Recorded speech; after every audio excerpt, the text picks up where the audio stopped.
Hello, this is Casey from the Local History and Genealogy Department here at the Covington branch of Kenton County Public Library. And for those that don't know, this is Preservation Week, and today I'll be talking about personal digitizing, what that is, and how you can preserve your digital family history. So the department typically focuses on paper materials, photographs, some kind of textile objects, but many of our patrons now are adding digital materials to their family histories as well. But they may not know how to take care of those for the long term, so today I'll be going over some basics of that.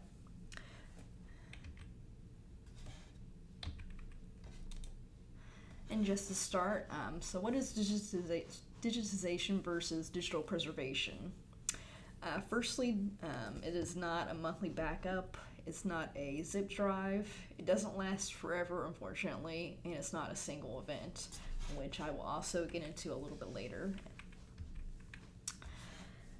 So firstly, what are born digital materials versus digitized objects? In our department, we talk a lot about the digitization of materials and uploading things like documents and photos online, mainly to our GenKey database, which will be for all of our paper documents, and Faces and Places for photographs. So digitization would be scanning a paper document or a film photograph to create a digital object that would then go online. This also includes scanning materials at a certain DPI level, which is basically just the quality of that image after it's uploaded. For example, every time we scan a photograph in the department, that's going to be at 300 DPI or more. Editing images to make them look nicer online, things like that, that's all part of the digitizing materials before they go online. Born digital materials, which would be the part of the personal digital archiving, digital photographs. Those are going to come from a digital camera or a cell phone, digital documents such as a Word doc, a PDF, any kind of document that's created on your computer.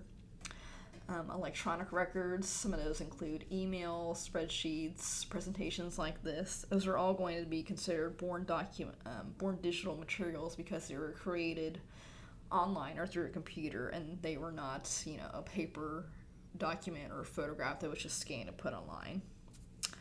And there's a quote that I like from the ALA website on Preservation Week. It says, "Personal digital archives is a formal term for the digital stuff we create and save every day. These digital files can be banal as a text message confirming a meeting time, or as significant as a digital video of a baby's first steps. The meaning of digital files can change over time. The text message that initially seems inconsequential may take on vital significance if it ends up being the last communication from a loved one." So again, this also really ties in with the genealogy aspect of the department. A lot of materials that you might have saved as time goes on, stuff that you've created online, that might be the last thing that a loved one has from you. So it is important to learn how to preserve that for the future long term as well. So what can be in a digital archive? Many things. I won't go over every single one of these, but this is definitely not an exhaustive list of what you might have on your computer, your laptop, your phone, somewhere in your home. So websites, blogs, diaries, recipes, other writing you might have done online. Again, photographs from smartphones or digital cameras, voice recordings, music videos. That's another big thing that we're seeing right now. I won't go in depth on how to do that kind of stuff because that could be a totally other video, but that's also included. Text messages, like I just mentioned, even stuff like bank statements, bills, taxes, even though that might not fall under personal archives or personal digital archiving, it's also something good to keep, again, for future family members or for the long-term history of what you're trying to preserve. And then maybe digitized versions of physical items. Basically anything that you've created online could be in a digital archive or a personal digital archive as well. So threats to digital materials, there's quite a few things to go over with this one. So again, aging hardware and software, lack of secure storage and backup, neglect, loss of cloud-based providers, a lack of planning, and death of an individual. So to cover quickly some of these areas, aging hardware and software, no single storage medium or file format will be accessible, reliable, throughout time. Stuff becomes obsolete, software can go bad, so files can become corrupted, physical defects with different equipment or software. Your computer might not be able to read files if they become corrupted, so aging hardware and software is something also to look out for. Maybe make sure you read reviews of different things that you're going to use for digital preservation. Lack of secure storage and backup. Again, a lot of times we ask people to save materials to multiple areas, whether it's online somewhere or a flash drive. Have multiple areas that if one storage or backup plan goes bad, you'll have another plan as well. You can also store stuff on an external hard drive or plan to move them to a different storage medium every 2 to 4 years. Again, that also kind of goes with that as well. Different areas of backup, and also switch that out every couple years as well. Neglect. So at one point, digital files were created or transferred from a camera to a computer or some other storage. For example, you might have a camera that has 2,000 photographs on it. Digital cameras can hold so many photographs. And a lot of times the camera itself will give that a computer-generated name.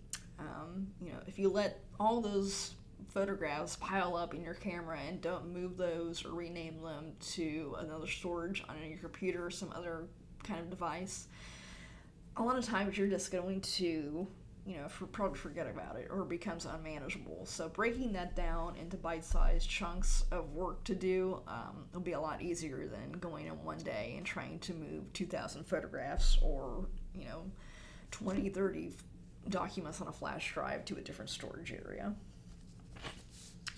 Loss of cloud-based host or service provider. This would basically be stuff like your Google Drive, Google Photos, Amazon Web Services, all the big providers that allow you to move your photographs to something online that you can log into and look at. Again, these are great as a backup, but don't use these as just your main place to store your photographs or documents, because again, you move thousands of photographs to Google Photos one day, and maybe something goes wrong, it goes down. Now you don't have those photographs. So multiple areas to have all your digital photographs or other documents online.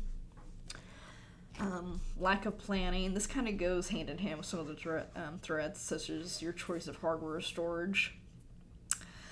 If you have all your files stored on software that will eventually become obsolete, such as floppy disks, something like that, and you haven't found a new way to restore them yet, you probably should look through online or wherever to find different ways to store stuff or different backup plans. Lastly, death of an individual. Again, this can be in conjunction with some of the other threats to digital items. So it's important to get genealogical information from older family members, but you also might want to make a plan these days on how to not only get physical items like a scrapbook or photographs, but digital items as well. You may also want to have family members include passwords to online accounts like Google Drive or Google Photos, Amazon Web Services, for other people in the family to access when they're gone. I think people will sort of focus on who's going to get photographs, who's going to get this heirloom, but there's also a lot of stuff online now that people are accumulating that should also probably be included in those plans as well. So first steps for preserving all mediums. Number 1, gather your material. 2, decide what you want to keep. And 3, make multiple copies, which I mentioned before. So gathering up your material. gather up what you want to preserve, and then organize in a way that makes sense to you. We definitely have a lot of patrons that come in and say, well, how do I organize this? How do I organize that? What's the best way to go about that? And I usually just tell people, do what makes sense to you. There's not really a wrong way to do any of that, whether you're, have a bunch of paper items online with your genealogy and your personal history, so you're trying to put into a scrapbook or something like that. Or, trying to organize a bunch of online photos. Do what makes sense to you. But I'll also get into some other things you should keep in mind when you're doing stuff online as well. So, firstly, toss what you don't want. Decide what you want to keep. What is something that you've looked at within the last couple of years?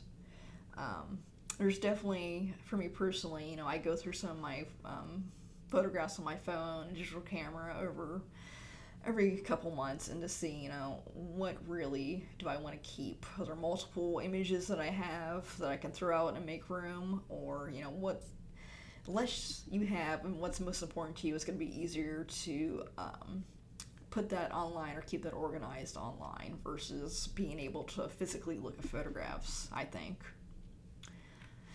Identify where you have all your things stored, like your photos, your documents, other materials. Is it on a service provider, or is it some of it on your phone? Do you have a flash drive or multiple flash drives of material? Get all of those together, figure out what is on each one, and maybe put all of those into one cloud-based service provider. Put all your photographs on Google Photos, just as a way to make everything easier to go through and organize.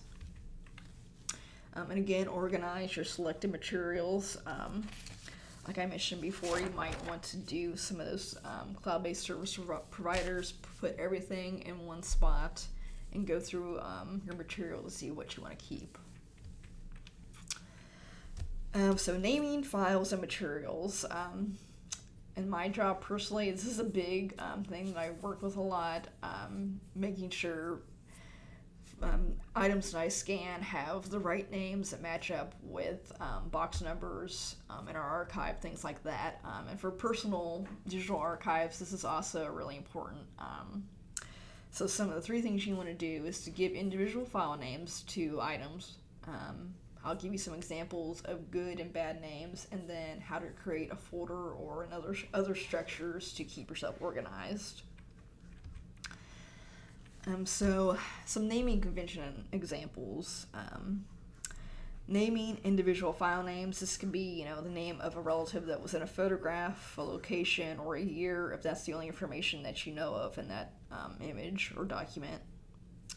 It's also a good idea to organize files in such a way that maybe another family member would know how to make sense of them, how you've named them, so if they ever need access to those as well. And when naming files, you can do this by year or file type, or a combination of both would be best. And just as an example here, a naming convention example, obviously a bad file name would just be random numbers. There's not going to be any way for you to remember that or maybe search for that on your computer. But a good file name, as an example, would be 2016-03-14 CPR minutes. And to break that down, they have the year, 2016, the month, March, and the date, the 14th, and then it shows you what's in that document. It's minutes from a CPR training, something like that. So this is a good example because it gives you, again, that combination of the date and what the actual document includes. And of course, it wouldn't have, you could have that date there and then the family member, or, Blackmore family reunion in the year. An example of a folder within a folder directory structure. So I would try not to make this too complicated, but basically when you're trying to find where you've saved all your renamed photographs or documents, you would go to your documents in your drive on your computer, create that family folder of all your images, and break that down even further. If you have a bunch of photographs of a wedding, say Ophelia wedding or whoever's wedding it was, And from there, you would include all those individual files or JPEGs. So, and again, they're showing us name to buy, the year, month, date, and then the rehearsal, and then ceremony, and so on. Making multiple copies of your material. So usually we tell people save at least 2, if not more, copies of all your material that you want to save. Save on different forms of media. Have that flash drive for photographs and digital documents you've made online, but then maybe have the external hard drive for a lot of stuff, or have cloud-based provider. So save on different forms of media, so you always have some type of backup plan. And again, make an inventory of your material and keep that with your collection. If you can just make a list, or start a list and keep adding things to that of what you want to keep saved in your personal archive, that's going to be a lot more helpful than trying to search, in your drive on your computer, try to find, what was the name of that, picture I saved, or what was this and that. Just again, another way to keep organized and have a running list to add to over time that'll be a little bit easier for yourself or even other family members to give to at some point. So that was a really fast overview of personal digital archives or personal digitizing for born digital objects. As always, you can get in touch with us here at the department, 859-962-4070, or at our research request email address, history@kentonlibrary.org. Hope this was helpful, and have a great day.